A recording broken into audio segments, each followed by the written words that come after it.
We're rolling. I think we ought to have a toast here to Bayfield. Sorry.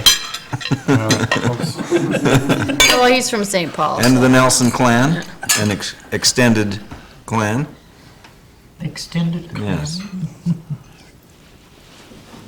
Now, where were we on our, huh? And Julian will say grace. Grace. You know, you should say in Norwegian what you used to say. I suppose you think I have forgotten it, eh? Yes, I think so. Well, this, we were never allowed to forget that. But it went something like this. Just give me a second. I Jesu namn går vi till bors. Spis och drikke på det ord. Gud till lära oss till gam, så får vi mat i Jesu namn. Amen. Amen. Amen. Amen. All right, Yeah. now we're ready. Now, what did you say? For the benefit of, In Jesus' name, we go to this table. We eat and we drink upon your word. Good. There's a couple of words that I've forgotten there, but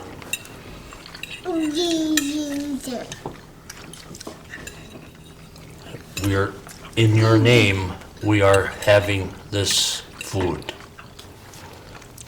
All right. That is approximately translation. the literal translation of what I said, Right. or tried to say. Now, where were we when we broke here? Who can remember? Does Mary remember? No. We were in the you were just about to, what the devil was that? The store. The store. That's right, you came back and you just announced, how would you like to buy a store? Your That's- $50 investment. yes, we had, All right, we're so down to then- $50 in the bank, weren't we? When you proposed buying the store? Uh-huh. Oh, So, no wonder he said store. store, what store? See, I Oh, we was were all always sick of eating adventurous. See, I fish. was one of the first business women in Bayfield. I don't want you to forget that, ever. I'm not going to, Mary. Boy, Won't let you. Well, anyway, we did, let's see, how did we maneuver that? That was maneuvering, too. We owned a home. We owned a home. That was the basis. I know, but we rented the store for a year, Julian. I know it. Uh-huh. But we swung the deal on the fact that we owned property. That was our collateral. And our name. Our name, I guess, meant a little bit in there. Yeah. Well, anyway, I knew nothing about it. I'd always been interested in clothing and materials and things, but I really knew nothing about this, and it was a pretty small-town operation, to say the least. But anyway, I talked to Mrs. Iverson, and it was going to be market time. We bought it in January 9th, maybe, or 6th, whatever, in there.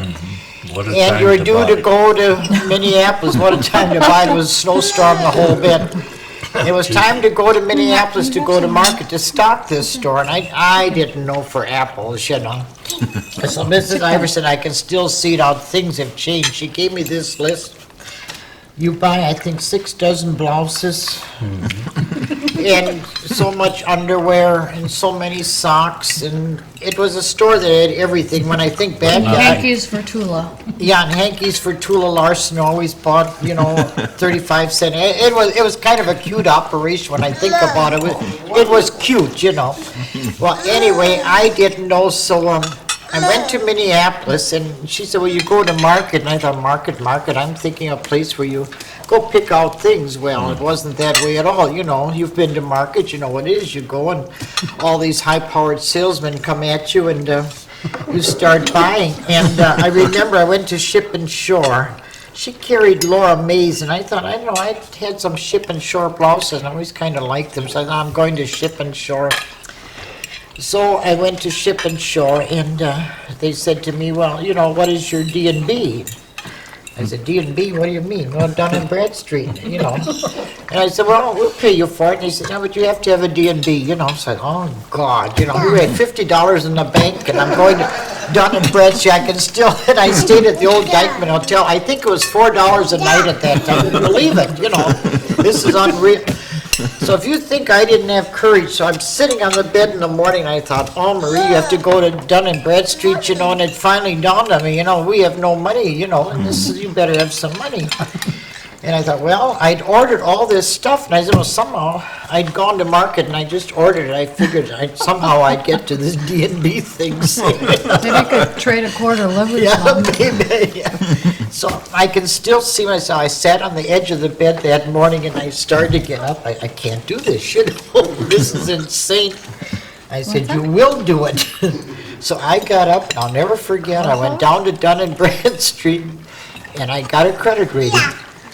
Believe it or not. You did. I got it. Like- And they asked me if we had any money. I said, we have $50 in the bank, and, I have a lot of ambition, and, we'll go with it. And, my gosh, they gave us the rating. And when we went out of business, I had a letter from them. Anytime we wanted a D&B rating, our name was as good as gold, Right. And how I ever got that courage, but I did. I said I had to do it. Well, you wanted to do it. I wanted to do it. I probably sounded super sincere, which I was. I had no intentions of cheating anyone. And Mushroom. but it's funny because I thought, well, I'll order all these things, and the worst that can happen if I don't get the rating, well, But I have to get it. That was the drive. I had to have it. Now, was this the time, right at the same time that that you were about to quit fishing, or? This is When very they close closed to the lake down and all of very that? close. See, this is what So you really prompted the... moved out of fishing and into the The store? early 60s were Yeah. really, really bad times in commercial fishing.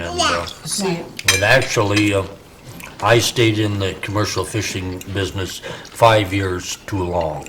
But, you try to hang on, and when you After finally you- throw in the towel, you say, why didn't I do it sooner? After you'd gotten the store, you still stayed in fishing? I was still fishing after we had gotten the store. but you didn't really have anything to do with the store. Oh, to any no, extent. no, I no, kind of... no. It was your no. store. No, but It I was I my thought- store. Yeah, no question about that, but I was still in the fishing business, and trying to hang on, and I guess it was probably middle 60s when I said, this is it. And I can still remember the day, Julian, you were down in the store and you're pretty despondent with the fishing and the whole thing. And I said, well, Julian, I said, why don't you go down and talk to Howard Russell? You're a lake man.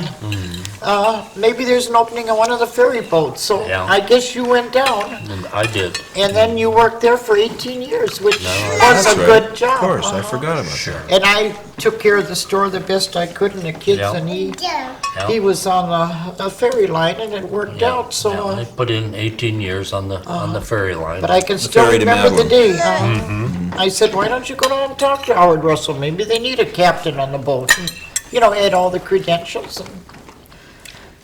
And away we went from there on.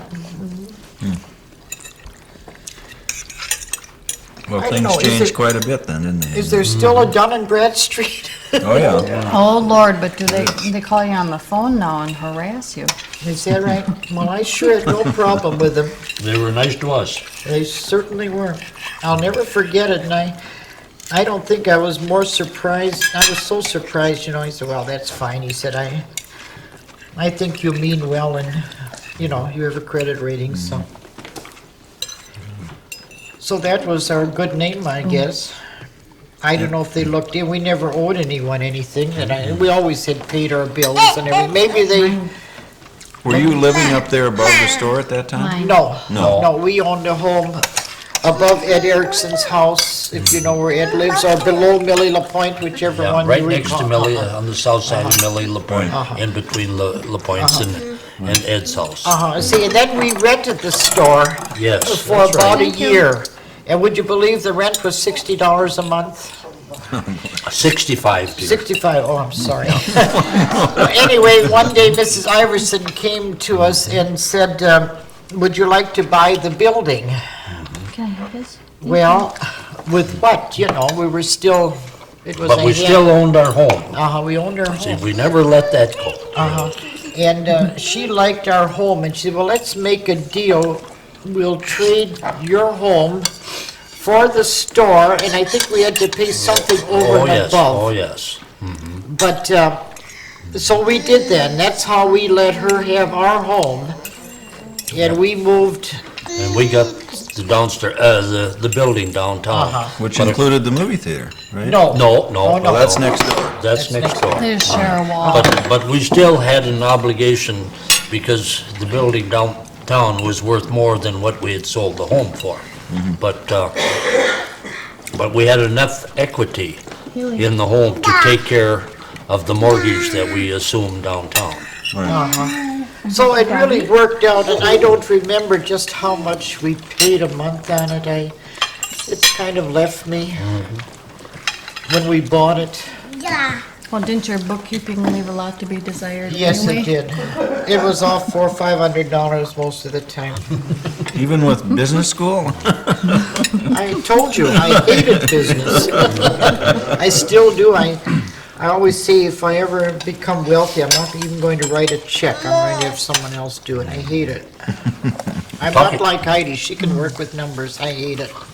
Talking about business though, I can't help but remember the transaction that went between two Germans when Marie's father bought the home downtown where the swimming pool is from another German named Otto Kunz. Down? And when this was all a cash deal. And so, when it was all done, said and done, they passed the money back and forth. And Frank says to this other German, "Do you want a receipt?" "No. I trust you, you trust me." That's the way it was End of handled. conversation. End of deal, no paperwork. Just pay the cash and that's that. That's it. I still have some of, a couple of the Yeah. things, you know. There was something to be said for those days Yeah. that we have lost now, you know. It was, even that silly little store, it was kind of a fun thing, you know. I really, what is the word I want? I overextended myself with merchandise. Okay, I had blouses, I had slacks, I had little kid socks, big kid socks, nylon, seamless, pantyhose, brown. mustard brown. We had shoes, we had overshoes, we had rubbers, we had jackets, woolen socks, cotton socks, thermal underwear, cotton underwear. Basketball socks. Basketball socks. How I had tennis, I don't know how I did it, and I think they had little plates, and I'm going like this. And hankies for Tula. Yeah, Hankey's Tula, you all know Tula Larson. She always sent cards to everyone, and she'd call me hankies, so I always had to buy at market these special hankies that I knew Tula would like, you know. It was kind of cute when I think of it, you know, and business is not like that anymore. No. It isn't, And I'd buy certain things for people, you know, that I know they might like, and sure enough, they'd come in and just what they wanted, but I'd eyeball them, you know, my customers, what colors they liked, and when they'd come in the store, I'd say, just the thing for you, sure enough, you know. But they'd include me in someplace along the line. You know, some of these fellows would come in at Christmas time, you know, and they'd say to Marie, "Now, you know my wife, you Pick out something. pick out something, wrap it up, and I'll come in and pick it up." That's the way a lot of it was done. It was kind of a fun thing in a way, but it was a lot of work when I think of it, you know. And the kids were little, well, they were all both in school, but I'd run upstairs and throw a roast in the oven and tear downstairs and wait on someone. But, you know, when you think back, it was a way of life, and it was kind of nice. Now, when did you sell the store? 1975. Sold the business, Sold the business. We've kept the But kept the building. building. kept the building. And, you know, people would come in, there was no such thing as a credit card. But, you know, we were in business 15 years And I got stuck, I think, with what, $1,500 or $1,700 worth of Yeah. bad credit, which is not bad. No. And when we closed the store, I never pursued it. I could have gone after these people, and I said, heck with Forget it. Forget it, you know. And these little kids, one part of it, I always feel kind of nice. I was able to do something for someone. These little kids would come in, and That's a story, too. yeah, their credit, you know, their parents had no credit, it was no good. I had them on the books and forget it. But they'd come in and I knew the parents had sent them down. And I'd say, Mrs. Nelson, guess what? I'm captain of the basketball team. You know, they're about this big, you know, they start them, what, the 6th grade? Yeah. And my mommy sent me down for some basketball shoes. Yeah. Because I'm going to be the captain, you know. So I'd fit them out. I don't know Yeah. how many tennis shoes I ever gave away, and I knew I'd never get paid. Yeah. You know, the parents just said, well, you know, Mrs. Nelson, you know. They were so happy they were going to be captain on the basketball team or play that night. So there were a lot of fun memories with, I suppose now we could call them the olden days. Oh, so much for this store. Well, then we just sold it. And we'd always wanted the floor carpeted nice. Actually, we got the carpeting, and I think I was on it for 6 weeks when we sold it. Someone came and they wanted it and debated it, and we let it go. It And was, they ripped up the carpeting. and then when they got in, they ripped it up, so, well, that's all right. But it was sort of a fun time, but it What? was, Did you miss it after you'd sold it? I did for a while. I missed that getting up in the morning and dressing and going to work. And I missed it for a while, Dinner. yes, I did. And then I kind of got into painting trunks. And then I got into painting, and then I got into making dolls, and took up my time. Now I'm into Haley. Right. Haley's into you. No.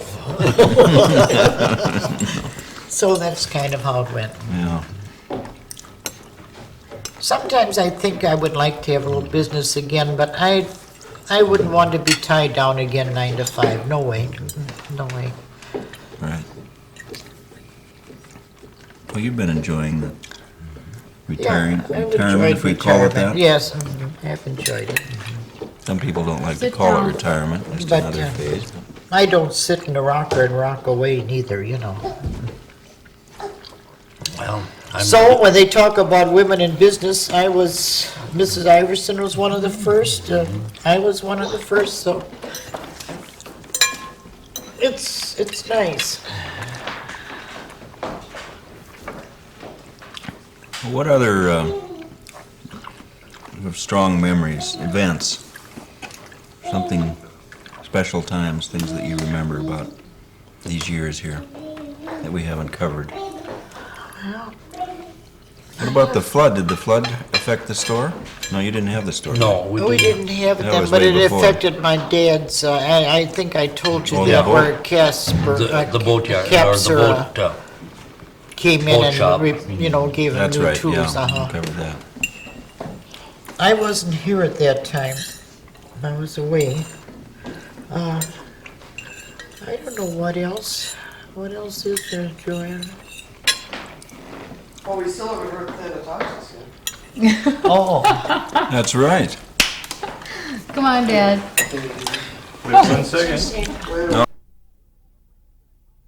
Because no one if can you went tell to him his like house, Norman. maybe that would do it. Yeah. Yeah, well, we can do As that. long as you got the right beer here, Mary. That's the only. Well, Yours, yeah, and We were all I set. told him Oh, wow. But we'd Well, the heard. thing is, Dad, and, I And love it. and the third poll, the Norwegian stubbornness.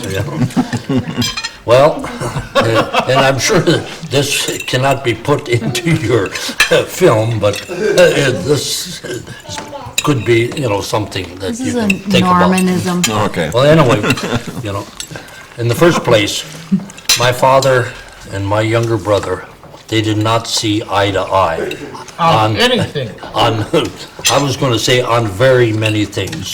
There was definitely a feeling between them that you're over there and I'm over here. No way. And there's no middle ground. The original generation gap. Yeah, and of course, my father was a very, very hard worker. I mean, I remember days when he would resent the fact that the sun was going down because it eliminated the daylight for which more work could be accomplished. Right. We're just the And Norman was not of this thinking at all. So, He was waiting for the sun to go down. like Norman would say, if somebody would say, let's take a 5, Norman would say, let's take a 20.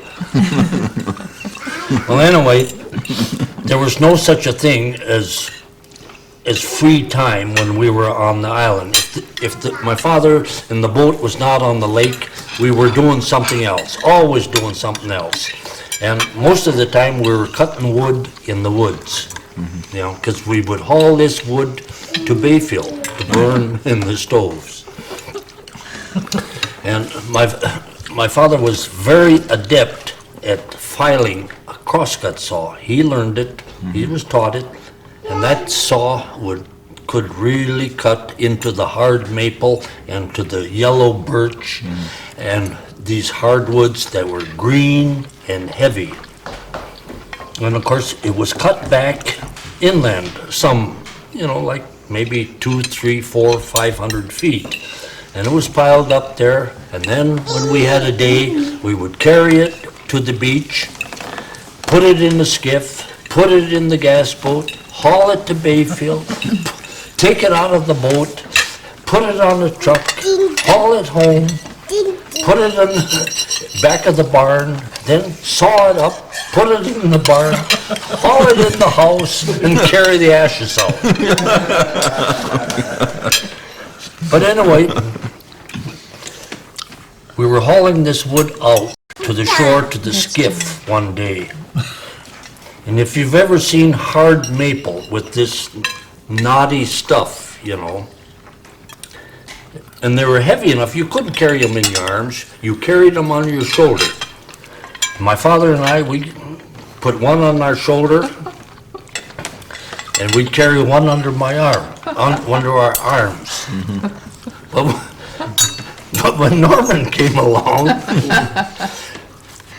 he was carrying one in his hand. And so my father says to him, he says, "Now, Norman," he says, "look at Julian.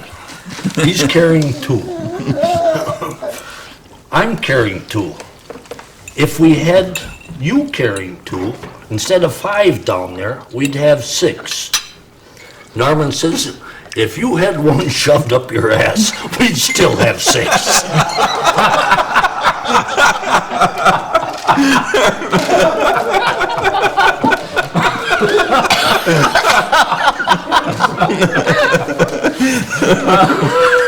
You have such a colorful background. I don't feel that mine is that colorful at I've all, heard you it know. before, but it's still. That's great. It's Uncle Norman.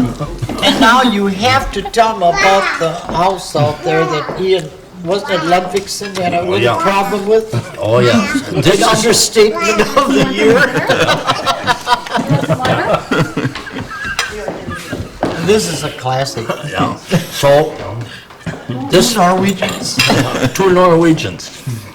And these were the 2 guys that went to Stockton and carved this little fishing station out, you know, with 2 bare hands. And terrific workers. So there came a time when they had some differences of opinions and there was a parting of the ways. So this other man decided that he was not going to stay on that station any longer. Right. He was going to move. So the day came, and my father had heard about it.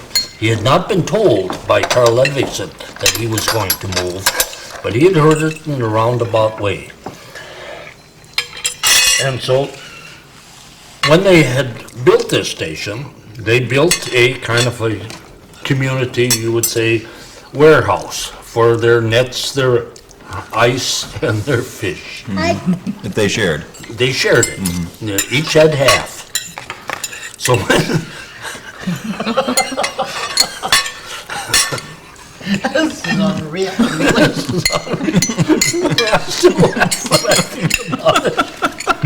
so when this man came, to take, he wanted his half. So he climbs up on the roof, sends his hired man up there, and he starts to saw Oh, for Christ's sake. down his half of the roof. We have pictures to And we prove have this. the pictures to prove this. This man sent his men up there, he sawed his half off, and he took his half. So my father's Just half. hauled it away? And took it away. So my father's half was left with an open end. So he had, I tell you, this is a classic, And we have the pictures to prove it. and we have the pictures to prove it, that will show you where this building was cut in half.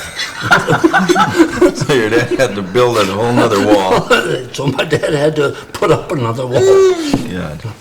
All this was done with no talk. The great Norwegian way. Yeah. No talk. No talk. Yeah, No talk. no talk. Yeah, You can't take my something- dad didn't dispute it. He recognized that was his half. He watched him do it. She watched him do it. It's a classic. Oh, I hope someone appreciates this 200 years from now. Yeah, that's right. You have so many colorful things. I can't really think of anything. Well, I remember My past- Christmases, you know how Christmases are kind of nice. Oh, and the yeah. families Christmas get was another together. thing. Thank God they're over. I think you understood that your mother and father did And- not really like each other too well. And I'll never know why, because my mother had a sister in They Copenhagen. had 7 kids. Yeah, no, but I mean, I mean, my mother and your mother and father did not see eye to eye on anything. They didn't like each other too well. Oh, yeah, that could be. Well, you know that. Well, I've grown up and And now every- we'd have Christmas together. Every Christmas was a nightmare It to was me a because nightmare. I always had Thanksgiving and Christmas at our house, and every year I went through the same thing. My mother would say, "If they're coming, I'm not coming." Right. Your parents were more gracious. My mother was more outspoken. If they're coming, I'm not coming. And I say, well, listen, I'm trying to have a nice Christmas for everyone. Now, can't you be nice? I am not coming. This particularly after my dad died, And I'd say, well, then stay home, But I knew she'd come eventually. And then what else happened?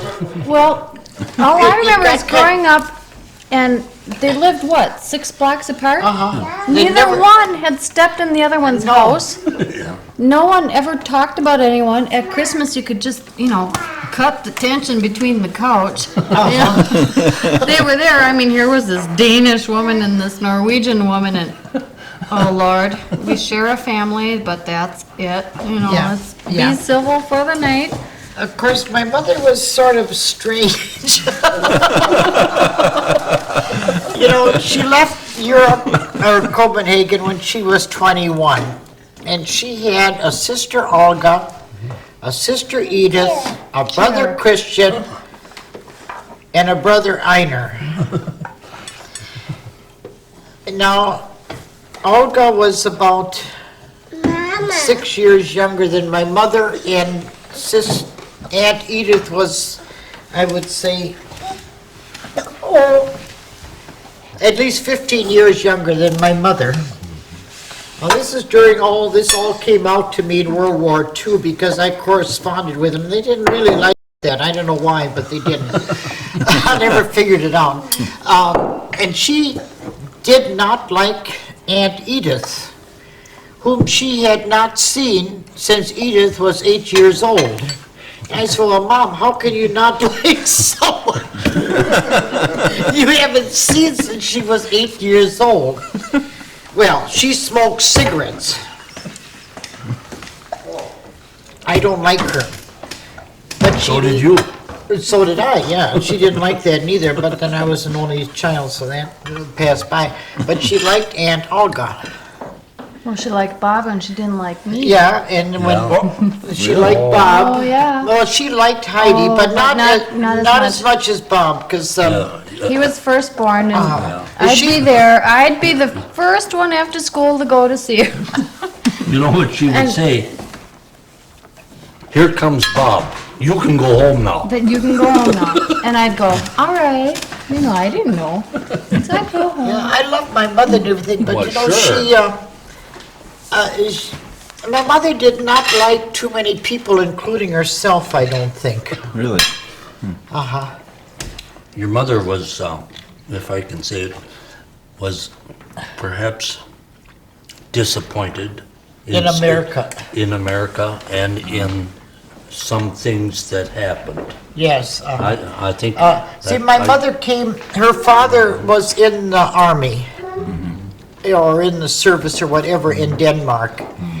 And if I may say it without bragging, she came from a pretty upper Class middle class family in Copenhagen. So in this was a- Copenhagen. so this was uh-huh. a step down. And she went to ballet and the best schooling.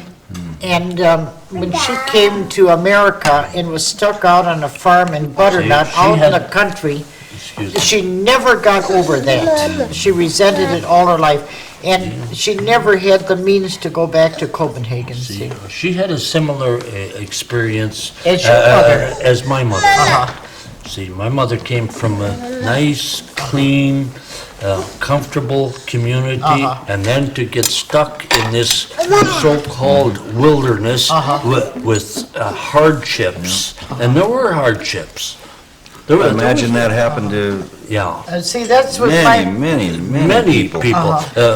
When they immigrated. These foreigners, they were, to a certain extent, I believe, disillusioned by by what they were going to receive when they got to America. Yeah. They had been told things that I think allowed Promised them to land. believe that there was something other than what really was here. See, like with my mother, you know, with her family, they had a dressmaker that came and made all their clothes. I mean, you know, she had things which when she came to this country, and I don't think, and truthfully, my mother would ever have stayed or gotten married if it hadn't been for the war. It was fearsome to try to travel back. I don't think they allowed it. And I think she carried that resentment all her life. And of course, she took it out to an extent on me and along the way. I've come to that conclusion. Yeah. But yet, on the other hand, I would like everybody here to know too, that when we went to Norway 10 years ago, 78, and I visited the island that my father and his brothers left at the age of 14, I can really believe why they left, because what they left nothing to be desired. That was a tough life. That was a very tough life. Night time, right? And I can understand why some of these immigrants thought that this country was so great when they arrived here, because here was all these natural resources which were practically untapped and which they had nothing. And they were told, you know, in effect, all you have to do is work. They're here. Just use them. Take them. Yeah, which they did. And they used them. And like my father told me many times, he says, I could never have raised the family in Norway like I did in this country without the use of the resources that were available to us. Yeah. But my father came from a very, very poor environment, very poor families. I can understand perfectly why he and his other 3 brothers left that country. But today, it's altogether different over there. You see, I think when my dad went sailing and jumped ship, I really think, and you, I think, enlightened me on that, he was trying to get out of being in the service. This is another reason. One reason, But he did get his citizenship papers after he sweat blood about it. He did get them. And of course, my mother did too. But, and when you go back to one of the highlights of our life, I think I would have to say one of the highlights that made me feel good was to go to Europe. We went to Copenhagen, and as I say, I'm an only child. I have absolutely no relatives in this country, none whatsoever. So for the first time in my life, I met my cousin, whose name is Wilhelm Wigger Jensen, and I prefer to call him Wigger. I love that name, the middle name Wigger. And we met him, and I thought that was great. You know, I didn't know how to approach him. I didn't know how I would feel. And it wound up that actually I liked his wife better than I liked him, who's no blood relation. But I'm not too sure cousins always like each other. This has been my feeling. So when we were in Copenhagen, I did pick up some soil. And I smuggled it into this country to put on my mother's grave. And when we went to Germany, I also brought back some German soil and put on my father's grave up here, because neither one had ever returned, and I thought this would bring a little bit of their heritage, so it's up in the cemetery. And I did this. I did the same thing for my parents. I brought back a little bit of soil from the island where my father was born. I brought a little bit of soil back from around the church where my mother had been confirmed. And that's up in the Bayfield Cemetery. It sounds sort of, I don't know, sort of silly in one way, but I had a great deal of satisfaction from doing that. We smuggled it back in a little plastic bag, you know, you're not supposed to. Good thing you didn't get stopped with Yeah, drug really. smuggling. I had Burden in my left pocket, I had Eggerson in my right pocket, in a little plastic bag. I know we weren't supposed to do it, but I thought, what the heck, you know. And I don't think anybody has suffered from that. No, so I put it up on the respective graves, and I just And felt so good about it. Hope they know about it. Oh, yeah, they do. Sure. They appreciate it. It's funny, you know, the little things that, Yeah. But this is something we did together. Nice. You know, hon, Roland? Okay. What were we going to say? okay, I want Heidi and Jim and Mary here too. I think Mary. Start it over one more time. Okay, go ahead. This is a little rhyme, I think, that is better than quoting Thanatopsis. tip of the iceberg. No. And it's an old one, and I don't know where it came from, but I remembered it from many years ago. And it went, I think, something like this. When I am dead and gone to hell, and you, perhaps, will have to tell them something of my awful life, I give you leave to tell them this. My life revolved about your kiss, with interludes of awful strife. And when they shake their heads and sigh, remind them that they too must die. For cowards never live to die because they never love. That's why. Oh, how sweet. How sweet it is. Oh, Haley, yay. Yeah. Beautiful. John. That covers that. Wow, that was sweet, thank you. And how many years have you two been together? It'll be 40 in October. 40, is it 40? Yeah. Oh, it has to be 48, 288 is 40. I almost forgot that last line. And if anyone has a party for us, I'll kill them dead. If there's anything I hate, and I hate to go to, I hate to have, well, don't you? Surprise party, you mean? Well, Or- you know, or, parties yeah. for anniversaries and this and that. My birthday, you can remember, yes. It's Mom, July there's nothing 24th. July left to get 24th, you. I got that the first time. 2 dozen equals 24th of July.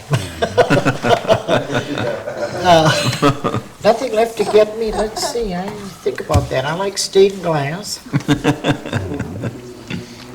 I can think of a lot of things. Yeah, I think we've covered everything now. Oh, no, we didn't cover when you were I mayor. can't think of anything else. Didn't cover what, Mary? When Julian was mayor, right? Oh, Oh, that was First you fun. forget that. That was real fun. When were you mayor? 20 years ago. What possessed you to It's become been mayor? that, yeah, what possessed, he had to be out of his mind or change a life. Herman, middle age. Herman made him do it. That's what I always say. The menopause, the man's menopause. Who did you run against? Well, first of all, I was appointed because Irv Hadlin, who had just been elected in the 66, decided to resign. And I was appointed in July. But because of such an early appointment, there had to be another election the following year. You couldn't serve Right. 20 months without an election. Watch Haley, she's. Yeah, so I had to run against a guy by the got it. name of Holzbo. He used to own where Lenny Erickson is. Trolls. Yeah. And I did win that election, but I've lost everyone since. I remember when I first found out you were gonna be mayor, we were out on Rocky Island, and I thought, oh no, we gotta ride in the Apple Festival parade. And we refused, and we didn't. The functionary. Yeah, the role, right? functionary. Well, small towns are kind of a lot of whatever, I don't know. A lot of everything, aren't A there? lot of Yeah. everything. Yeah. You know, speaking of, you haven't asked me this question of why we stay here or why we like Bayfield. I thought you were going to. You mentioned Well, it this morning, but yeah, I your do wanna know. computer clumped out. Yes, it did. You forgot. Quite frankly, if you really want to know, and you want to know the truth, I do. I never really did like Bayfield, not really. I graduated from here and I wanted to get away, and I don't think that's too unusual for young people, as a generality to, you know, try your wings someplace else. And I lived in Florida, I lived in Miami, and the beach and whatever, which at that time was still quite a large city compared to Bayfield, but not what it is now, the hullabaloo that it is now, it's terrible. And I never really cared that much for Bayfield. I came back here, I adjusted to it to an extent. However, since we've been going on a few vacations and into the larger cities, forget it.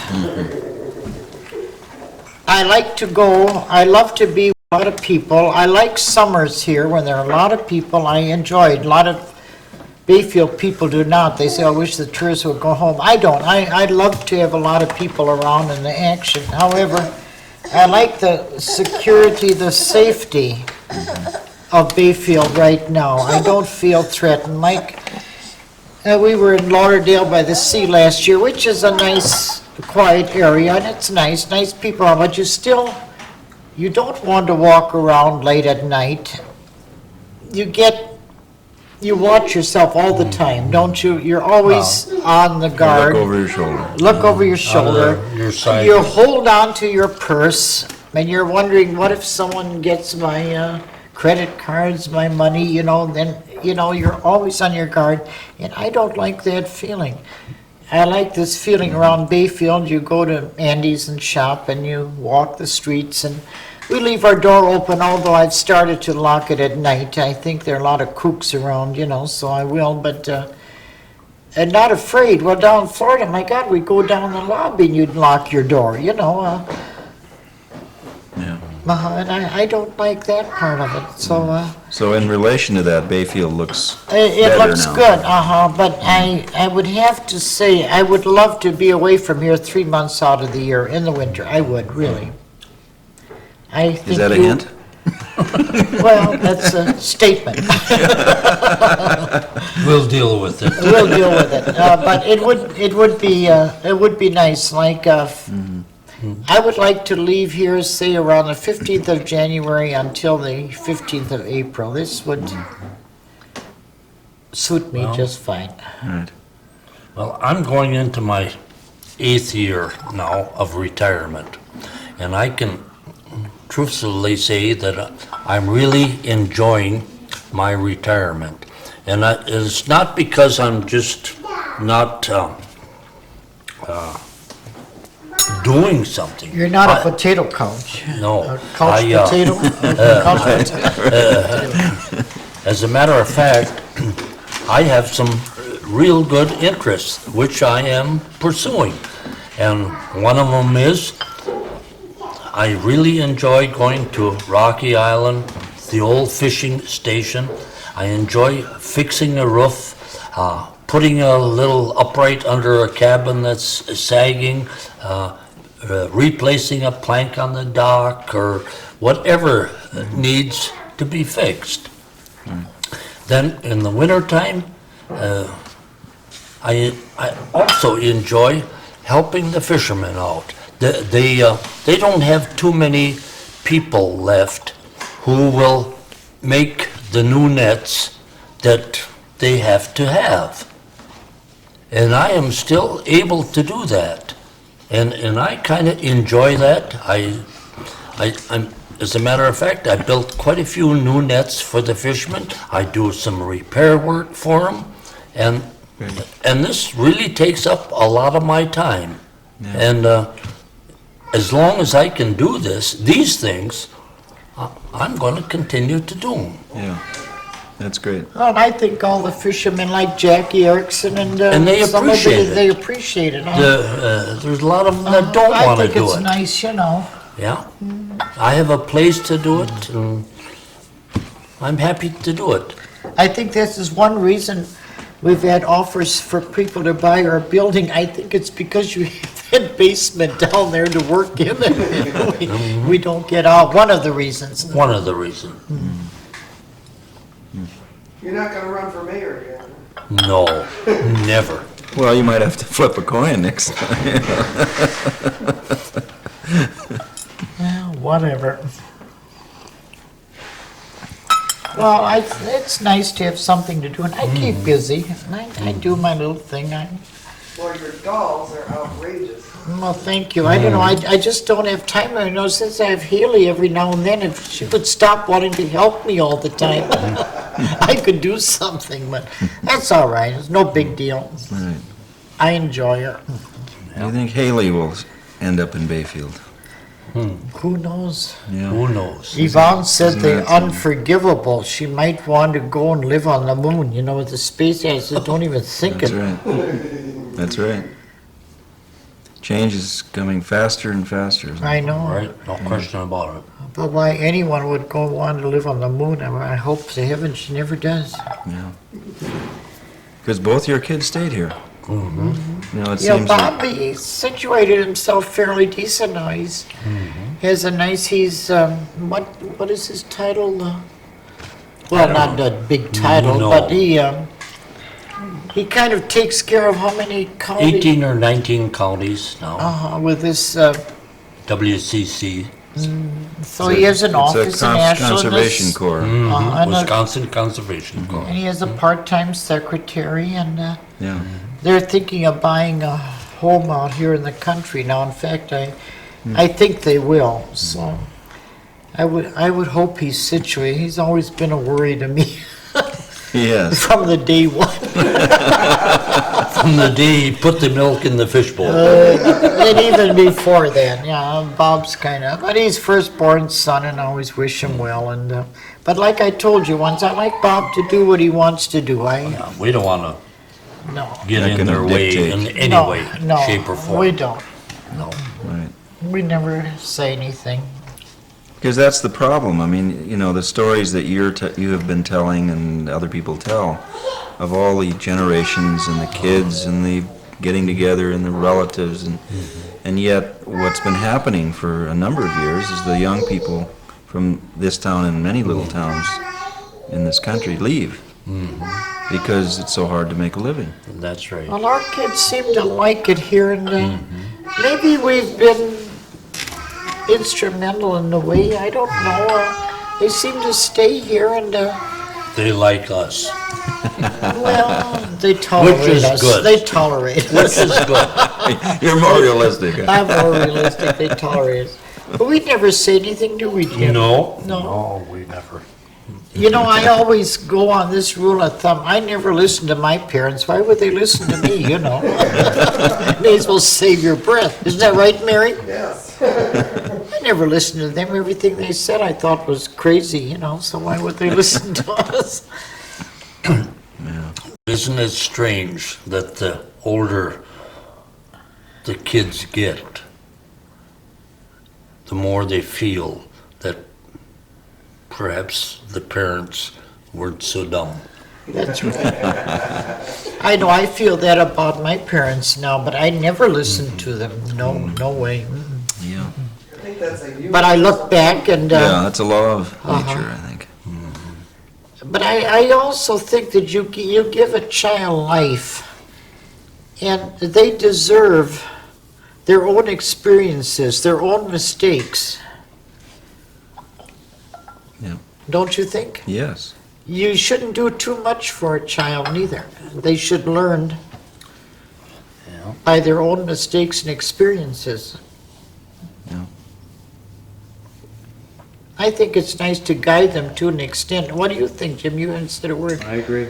That's all you can give them is guidance. Guidance, Say And what you're you going to think. find that out with Haley. You give them the best you have and the guidance and your love and your care and Concern. concern. Right. Not so much worry as concern. And that's all you And can be do. ready when they need you. And when they're 18, they have to think for themselves. Yeah. You've done what you can do if you're any kind of a parent, I think, and beyond that, But this is their life. always be ready if these kids need you. Don't offer yourself to them. But just be ready if they need you. Well, Jordan, I think we have talked longer than Florence. And I didn't think we could do this. Of course, it took two of us to do it. So why don't you cut it off? I don't know what else, right. unless you think of anything I don't know else. what else, what other note. I to think shut it's it off. terrific. I don't know what else to tell you. Let's We have close a it off. granddaughter now. Yeah. We love her Well, dearly. dearly. We'd give our life for her. What else can we say? This is My the, right hand, your right hand, this whatever. is the, the generation thing, and Yeah.